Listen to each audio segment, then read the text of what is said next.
So hello hi and good morning to all. हम कर रहे हैं सेल्फ असेसमेंट 3 क्लास 10th का और डिस्कस करेंगे क्वेश्चन नंबर 10 से, और ये है सेक्शन ए का। तो क्वेश्चन नंबर 10 में दिया है आपको, in which of the following the image of an object placed at infinity will be highly diminished and point sized। वो कौन सा केस है?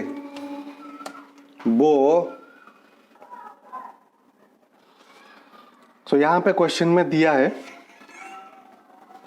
वो कौन सा केस होगा जहां पे आप ऑब्जेक्ट को रखोगे इन्फिनिटी में और जो इमेज बनेगा हाईली डिमिनिश्ड होगा। ठीक है, तो ये है क्वेश्चन हमारा। तो चलिए स्टार्ट करते हैं क्वेश्चन का आंसर, सॉल्व करते हैं इसको।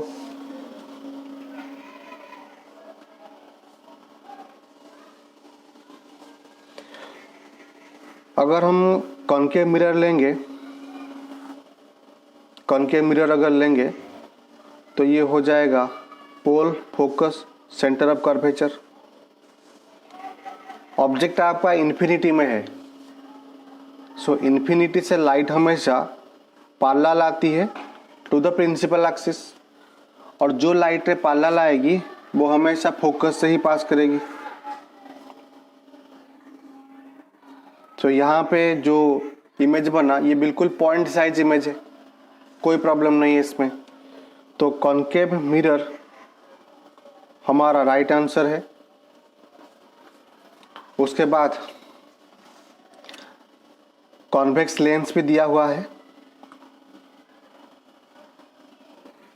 तो ये कॉन्वेक्स लेंस है, principal axis, pole, focus, centre of curvature, और ऑब्जेक्ट आपका इन्फिनिटी पे है, और इन्फिनिटी से जो लाइट रे आती है वो पैरेलल होती है, parallel to the principal axis, और जो लाइट रे पैरेलल होती है वो जाएगी कैसे वापस जाएगी?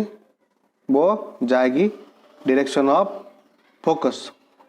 जिसको हम पीछे की तरफ अगर ट्रेस करेंगे तो ये यहाँ पे जाएगा, और ये लाइट रे पीछे की तरफ ट्रेस करूँगा तो इसी डायरेक्शन से वापस जाएगा।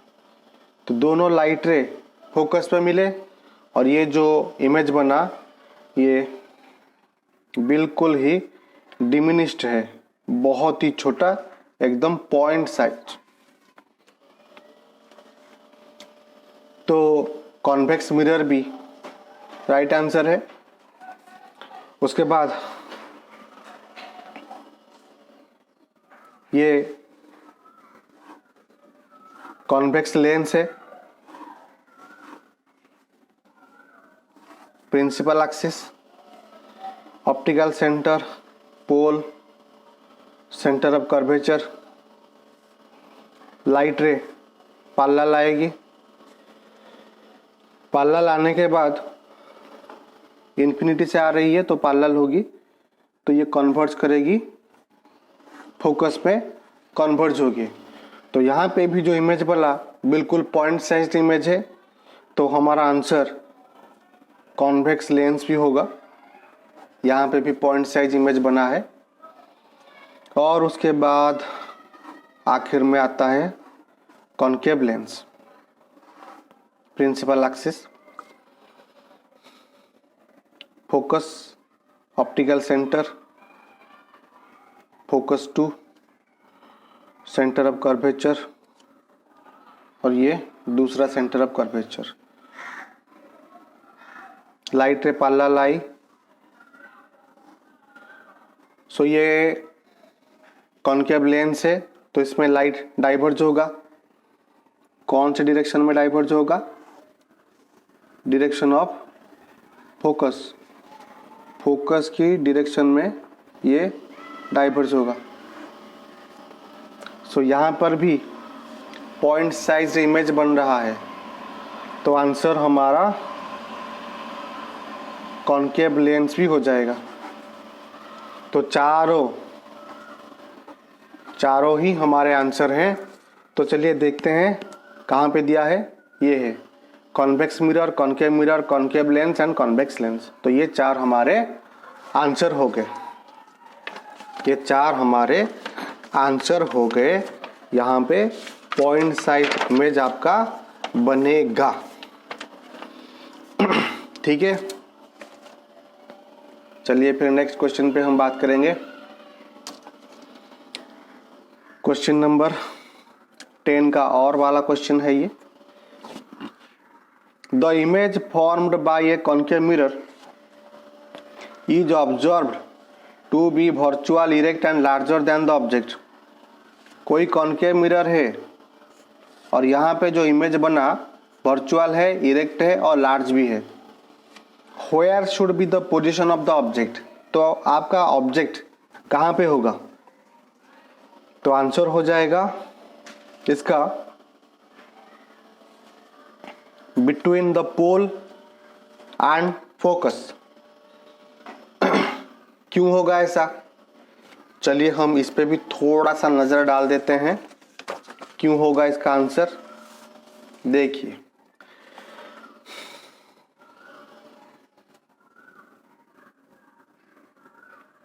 सो ये है concave mirror,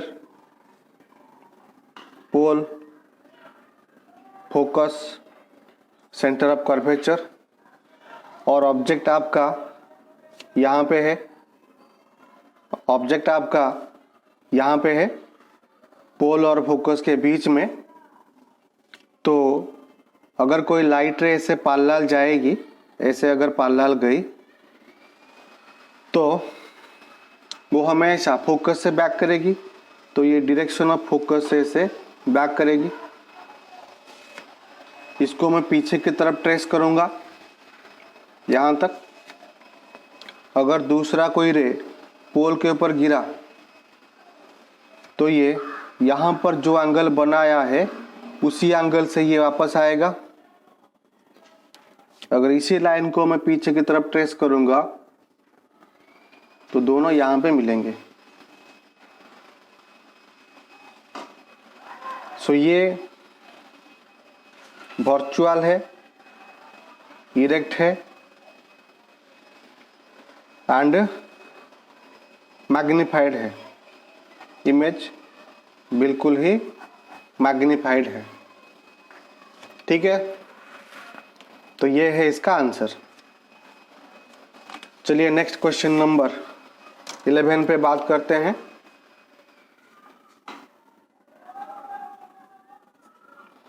Which of the following statement is correct regarding the propagation of light of different color of white light in air? Air की केस में वो कौन सा स्टेटमेंट है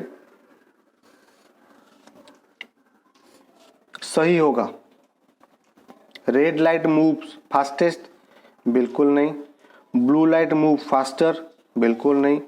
all the colours of white light move with same speed, हाँ ये होगा। Yellow light moves with mean speed as that of the red and violet, ये भी नहीं होगा। एयर में क्या होता है, लाइट की जो स्पीड होती है वो होती है 3 × 10⁸ मीटर पर सेकेंड। ये व्हाइट लाइट की स्पीड है। ऐसा नहीं है कि व्हाइट में सिर्फ रेड आगे जाएगा और सब स्लो हो जाएंगे, ऐसा बिल्कुल ही नहीं होता। ठीक है, चलिए फिर क्वेश्चन नंबर 12 पे बात करेंगे।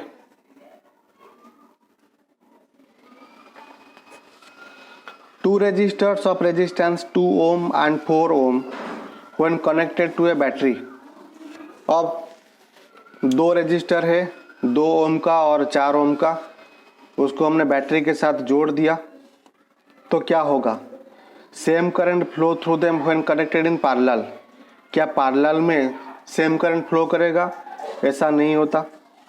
Same current flowing through them when connected in series, हाँ सीरीज में जो करंट होता है वो सेम होता है, क्योंकि सीरीज में एक ही पाथ होता है। सीरीज में एक ही पाथ है, इसीलिए सीरीज में हमेशा सेम करंट फ्लो करेगा। ये बात को आपको याद रखना है। Same potential difference across them when connected in series.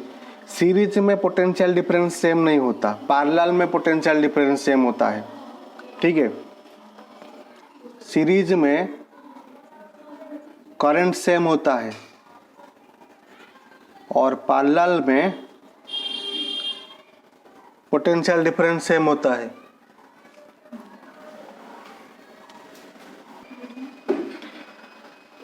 Next question number 13, which of the following correctly describes the magnetic field near a long straight wire? कोई मैग्नेटिक फील्ड है लॉन्ग स्ट्रेट वायर के case में, कौन सा statement वो सही होगा?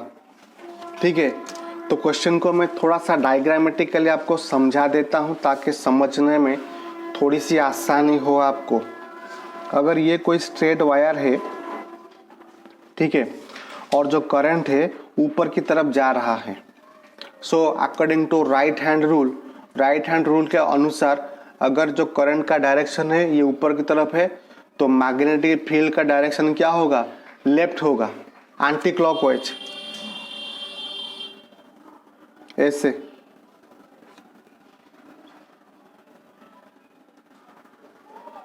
ठीक है, कुछ ऐसे हो जाएगा।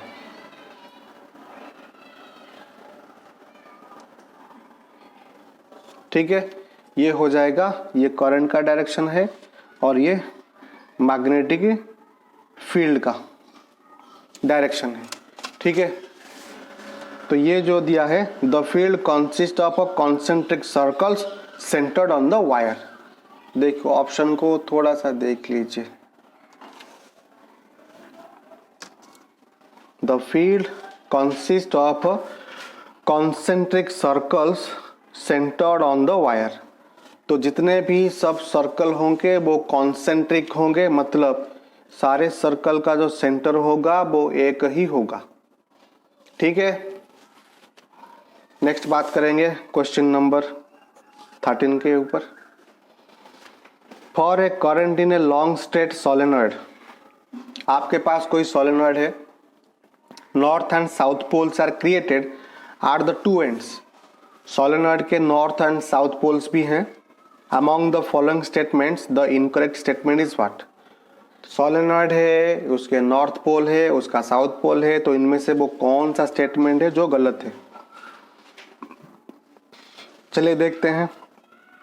The field lines inside the solenoid are in the form of straight lines which indicates that the magnetic field is the same at all points inside the solenoid.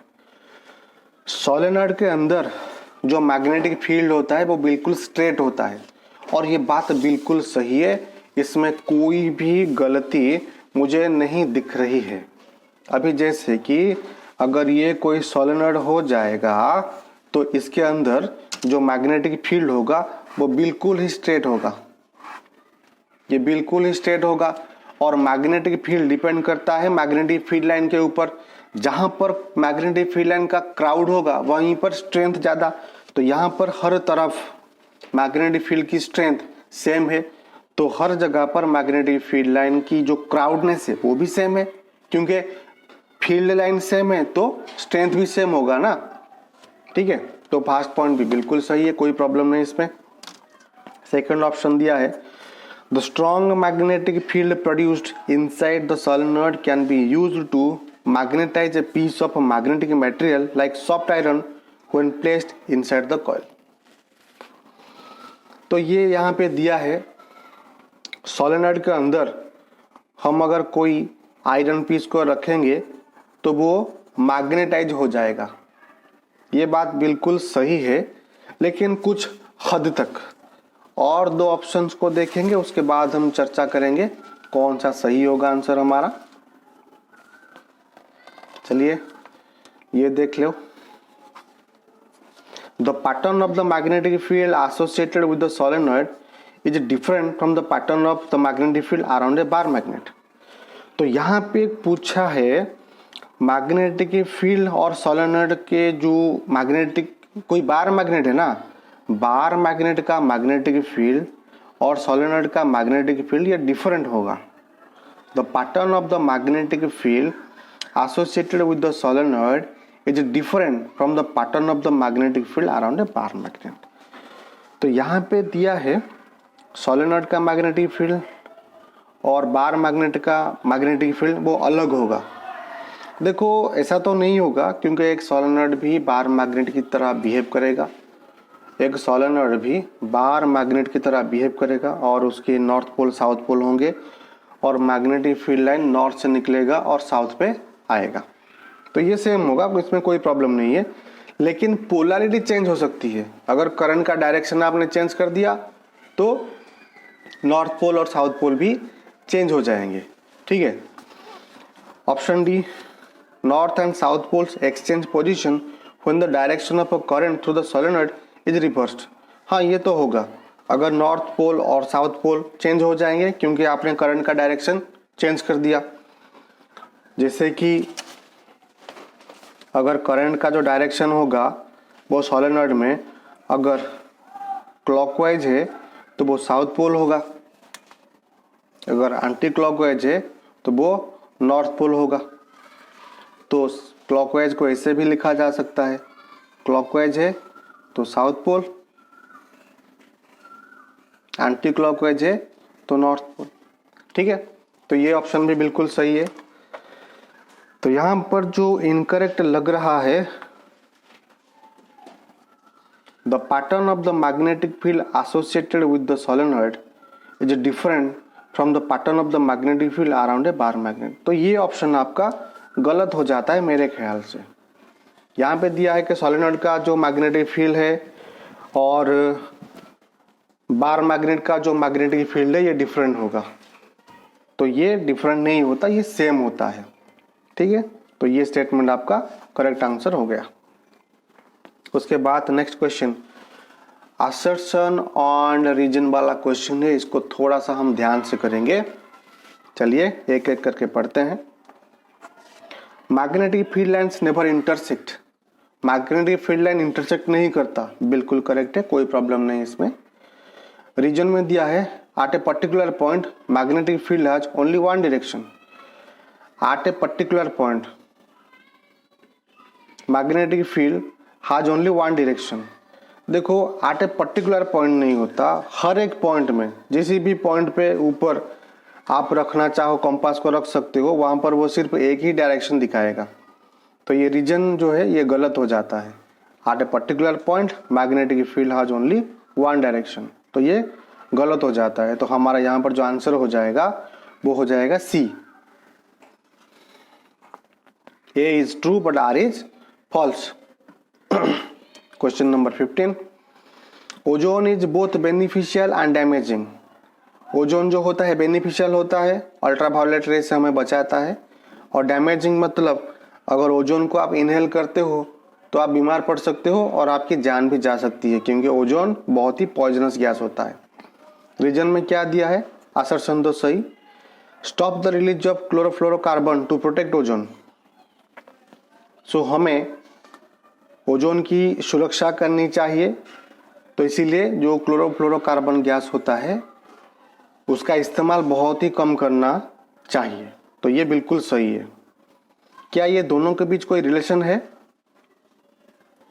कोई रिलेशन नहीं है। यहाँ पर ओजोन बेनिफिशियल और damage की बात हो रही है, और यहाँ पर ओजोन को प्रोटेक्ट करने की बात हो रही है। Ozone is both beneficial and damaging. Stop the release of chlorofluorocarbon to protect the ozone. Both are correct है। और ozone is both beneficial and damaging, तो यहाँ पर stop the release of chlorofluorocarbon, इसकी प्रोटेक्शन करने की बात हो रही है। तो मेरे ख्याल से इसका जो आंसर होगा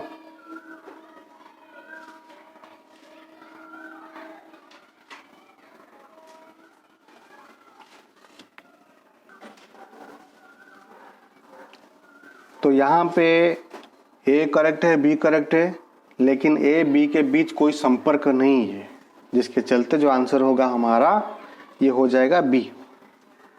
both A and R true, but R is not the correct explanation of assertion. Next question पे बात करेंगे, question number 16. Surgical methods are most effective method of contraception. मतलब सर्जिकल मेथड से आप कॉन्ट्रासेप्शन कर सकते हो. सर्जिकल मेथड का मतलब हो जाता है आपका वासेक्टोमी एंड ट्यूबेक्टोमी. ठीक है, वासेक्टोमी एंड ट्यूबेक्टोमी. असर्शन तो बिल्कुल करेक्ट है. रीजन पे दिया है surgical method blocks gametes transport and hence prevent fertilization. तो ये भी सही है. सर्जिकल मेथड आप करोगे तो वासेक्टोमी ब्लॉक हो जाएगा. वासेक्टोमी अगर ब्लॉक हो गया तो स्पर्म नहीं पहुंच पाएगा और फर्टिलाइजेशन भी नहीं होगा. तो ये बिल्कुल सही है, इसमें कोई प्रॉब्लम नहीं. सो इसका आंसर हो जाएगा A. Both assertion and reason are true and reason is the correct explanation of the assertion. ठीक है, चलिए फिर नेक्स्ट क्वेश्चन नंबर 17 पे बात करेंगे. तो यहाँ पे एक पैराग्राफ आपको दिया हुआ है, उस पैराग्राफ को पढ़ना है और आंसर करना है. तो मैं सिर्फ यहाँ पे क्वेश्चन पढ़ूंगा और आंसर करूंगा. तो ध्यान से. Dash is formed when water is added to quicklime. आपके पास क्विकलाइम है. क्विकलाइम का मतलब होता है कैल्शियम ऑक्साइड, और इसमें आपने पानी मिलाया तो आपको क्या मिलेगा?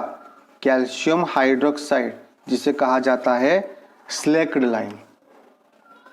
Right the reaction involve. ये होता है रिएक्शन और इसमें ढेर सारा हीट भी निकलेगा. This is the symbol of heat. और हाइड्रोजन गैस भी इसमें इस पे निकलेगा. ठीक है. The nature of the product form. अब ये जो प्रोडक्ट बना है इसका नेचर पूछा है. तो ये तो साफ दिख रहा है भाई, हाइड्रोक्साइड आयन प्रेजेंट है, तो इसका नेचर क्या हो जाएगा? बेसिक हो जाएगा.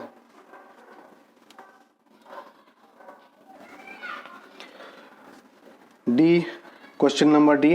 Which of the following statement is correct about the above reaction based on your observation. अब ये रिएक्शन को आपने देखा, तो आपने ऑब्जर्व किया, तो कौन सा स्टेटमेंट यहाँ पे सही होगा? It is an endothermic reaction. क्या ये एंडोथर्मिक है? बिल्कुल नहीं है.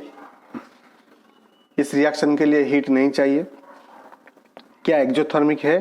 बिल्कुल है. The pH of the resulting solution will be more than 7. क्या जो कैल्शियम हाइड्रोक्साइड बना, क्या इसकी जो pH है 7 से ज़्यादा होगी? बिल्कुल होगी, क्योंकि कैल्शियम हाइड्रोक्साइड जो बना यहाँ पे ये एक बेस है, और बेस की जो pH वैल्यू होती है वो मोर देन 7 होती है. ठीक है, तो ये बात भी बिल्कुल सही. The pH of the resulting solution will be less than 7. ये तो गलत हो गया. So 2 and 3 are correct. 2 and 3 are correct. Next question. Which observation does not help us to determine whether a chemical reaction has taken place? तो इनमें से कौन सा ऑब्जर्वेशन आपको हेल्प नहीं करेगा ये जानने के लिए कि केमिकल रिएक्शन हुआ है या नहीं?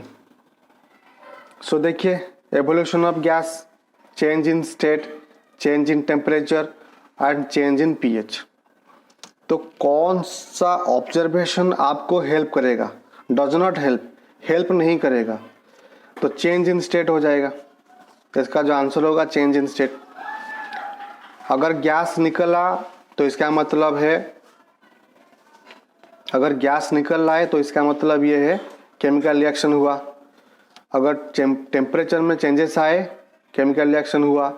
pH में चेंजेस आए, केमिकल रिएक्शन हुआ. लेकिन चेंज इन स्टेट जो होता है, अब जैसे आपके पास वाटर था और आपने इसको कोल्ड कर दिया तो आइस बन गया, ये तो फिजिकल चेंज हो गया ना. ठीक है नहीं?